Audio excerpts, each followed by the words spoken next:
మీద ముందుకు.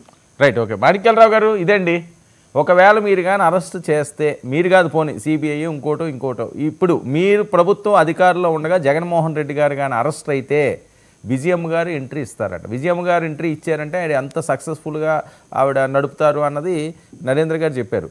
జగన్మోహన్ రెడ్డి గారు జైల్లో ఉన్నప్పుడు మొత్తం అంతా ఆవిడే పార్టీని చూశారు. ఒక సక్సెస్ఫుల్ సీఎం గారు భార్య కూడా కాబట్టి ఆవిడకి రాజకీయాలేం కొత్త ఏం కాదు. ఆవిడ అవకాశం పట్టిసే ఉంటారు, ఎందుకంటే అన్ని సంవత్సరాలు ఆవిడ ఉన్నారు కాబట్టి ఆ ఫీల్డ్లోని. సో మళ్ళీ ఆవిడ వచ్చారు అంటే ఇబ్బందికర పరిస్థితులు, మళ్ళీ వైసీపీ స్పీడ్ పరిగెడుతుంది, పుంజుకుంటుంది అని.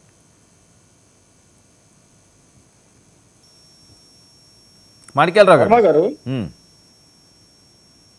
వర్మ గారు నా మాట వినపడుతుందా? మాట్లాడండి.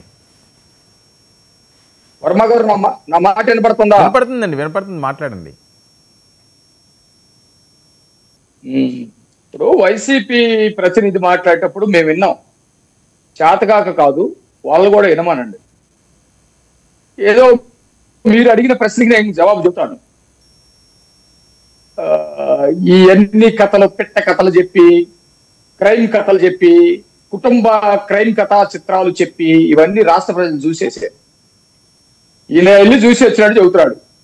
లోకేష్ గారు అంట ఢిల్లీ వెళ్ళి కాళ్ళు పట్టుకున్నారంట. ఈయన చూశాడా? లేకపోతే ఇలా పార్టీ అధ్యక్షుడు చూశాడా? ఏదో యాస కోసం, ప్రాస కోసం పిచ్చి కోతలు కూస్తే ఉపయోగం లేదు.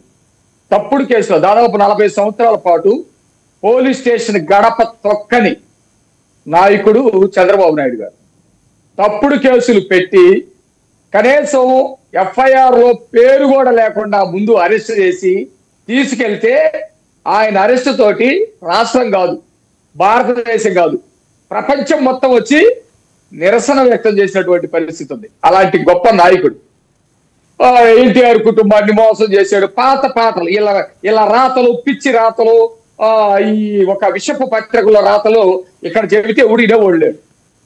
వాళ్ళ కుటుంబం మొత్తం ఏ విధంగా ఉంటుందో, దగ్గుమాటి వెంకటేశ్వరరావు గారు కానీ, పురంధేశ్వర గారు కానీ, బాలకృష్ణ గారు కానీ, లేకపోతే వాళ్ళ కుటుంబ సభ్యులు మొత్తం కూడా ఎట్లా ఉంటుందో సిగ్గు తెచ్చుకొని బ్రతికితే ఈ రోజు తల్లి చెల్లి దూరంగా వెళ్ళి ఉండేటువంటి పరిస్థితి ఉండదు.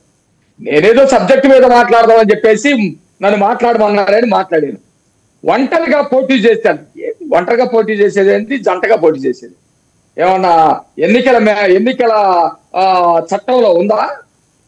కలిసి పోటీ చేయకూడదు, సీట్లు పంచుకోకూడదు, లేకపోతే ఒక అలయన్స్ ఉండకూడదు, సంకీర్ణ ప్రభుత్వాలు రాకూడదు, ఇవన్నీ ఉండయా? చట్టంలో ఉంది. ఎక్కడ అట్లా చేయకూడదని ఎక్కడా లేదు కాబట్టి పోటీ చేస్తాం. అసలు మీతో కలిసి వచ్చేవాడేవుడు? మీరు రక్తం చేతులతోటి మీరు ఉంటే మీ దగ్గరకు వచ్చేదేవుడు.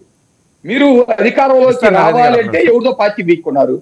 చరిత్ర తెలుసుకోవాలి. చంద్రబాబు నాయుడు తెలుగుదేశం లేనప్పుడు చంద్రబాబు నాయుడు గారు కానీ మిగతా ఆ జనరేషన్ అంతా కూడా కాంగ్రెస్ లోనే ఉన్నారు. తెలుగుదేశం వచ్చిన తర్వాత ఆయన తెలుగుదేశంలోకి వచ్చాడు. సెకండీలు పెట్టి తెలుగుదేశం పార్టీని ఇబ్బంది పెట్టాలని చూస్తే ఇప్పుడు కూడా ప్రెస్ మీట్ చూసా ఒక ఆమెంత గొప్ప వాళ్ళు లేరు, మహిళలు కాబట్టి మన నోరుకి కొద్దిగా కళ్ళ వేసుకోవాలి. ఆమె మాట్లాడుతుంది, వాడు చంద్రబాబు, వాడు లోకేష్ అని మాట్లాడుతుంది. నాచం ఎన్టీ రామారావు గారి పాల లాంటి కుండలో పాల కుటుంబం లాంటి కుటుంబంలో విషము కొట్టేసి పార్టీలు లాక్కొని పెత్తనం చేయాలని చెప్పేసి మాట్లాడినటువంటి వాళ్ళు వీళ్ళు చెబుతారు. ఏం మాట్లాడతారండి? ఒంటరిగా పోటీ చేయకూడదు, ఒంటరిగా వస్తే వీరులా ఎవరు మీతోటి కలిసి వచ్చేవాళ్ళు? పార్టీ పెట్టుకోవాలంటే మీరు ఎవరిదో లాక్కోవాలి. నేను అంటుంది అదే. శివకుమార్ అనే అతను మొన్న కూడా కోర్టులో ఇంకా వేశాడు. నన్ను గౌరవాధ్యక్షుడిగా పెట్టి పార్టీ నాతోటి కాకుండా లాక్కున్నారని చెప్పేసి ఇంకా కోర్టులో నడుస్తుంది. మీకు ఆ విషయం తెలుసో లేదు.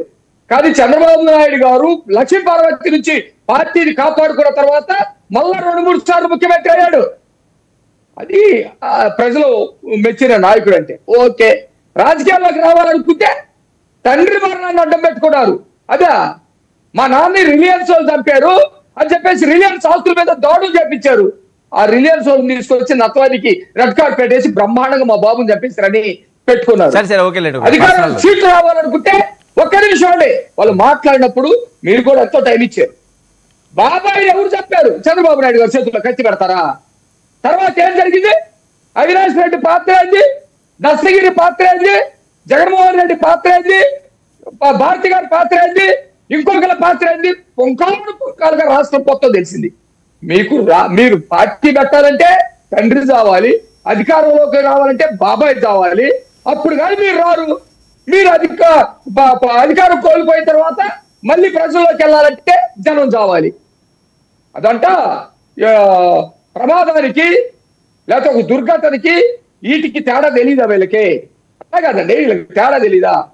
ఎక్కడ పుష్కరంలో చనిపోయారు, లేకపోతే మీటింగ్ లో ఎక్కడైనా చనిపోతారు, బాధాకరంగా ఉంటది. మీ కారు కింద ఒక మనిషి పడ్డప్పుడు మీ కార్యకర్త ఇంకొకటి పక్కన పడేసేది. ఒక మనిషి పడ్డప్పుడు స్పందించాలా లేదా? ప్రమాదం కూడా జరగవచ్చు, అది కూడా మాట్లాడదాం. క్రౌడ్ ఎక్కువ వస్తుంది, ఒకళ్ళు పడ్డారు, స్పందించాలి కదండి. మన కారు కింద ఒక జంతువు పడితే కూడా మనసు